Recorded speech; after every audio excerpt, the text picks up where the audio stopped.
ఇప్పుడు ఎన్నో యుద్ధాలు జరుగుతున్నాయి.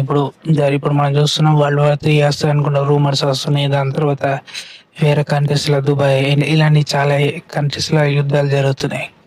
మన కంట్రీ మాత్రం ప్రశాంతంగా ఉన్నది. కానీ చూడాలి యుద్ధం ఏడికొస్తదో. ఎన్ని యుద్ధాలు అయినా, ఏం చేసినా, ఏం జరిగినా నీ లైఫ్ మారాలంటే నువ్వు ఏదైనా ఒక పని చేయాల్సిందే. యుద్ధాలు జరుగుతున్నాయి కదా, సో చూద్దాం తర్వాత మనం ఎందుకు పని చేసుడు అవసరమా అనుకుంటే చూసుకుంటూ కూర్చున్నాం అనుకో నీ లైఫ్ మారది. యుద్ధాలు జరగని ఏమన్నా కానీ గంగలు అని అది గవర్నమెంట్ చూసుకుంటుంది. నీ లైఫ్ మారాలంటే నువ్వు చూసుకోవాలి. సో వర్క్ చేస్తావా, బిజినెస్ చేస్తావా, జాబ్ చేస్తావా, ఏదైనా ఒకటి దాని మీద పనిలో ఉండు. అర్థమవుతుందా? సో నేను యుద్ధం జరుగుతుంది కదా, సో నేను ఫ్రీడమ్ ఉంటా, సో 4 రోజులు పోయేది కదా అనుకుంటా కూర్చున్నావు అనుకో, ఏమో యుద్ధం అయిపోతే నీ బతుకు అందరు అవుతుంది కదా. సో ఎప్పుడు నీకు రూపాయి ఇయ్యాడు. అర్థమవుతుందా? సో ఆ యుద్ధాల గురించి ఆలోచించి పక్కకి పెట్టి అది గవర్నమెంట్ చూసుకుంటుంది. నువ్వు ఒక్కడు ఏం పోస్ట్ చేసేది లేదాడ. సో నీ వర్క్ ఏందో, నీ గోల్ ఏందో పెట్టుకో, అది చేసుకో. సో ఫస్ట్ ప్రజెంట్ నువ్వు చేయాల్సిన పని మీద ఫోకస్ పెట్టు.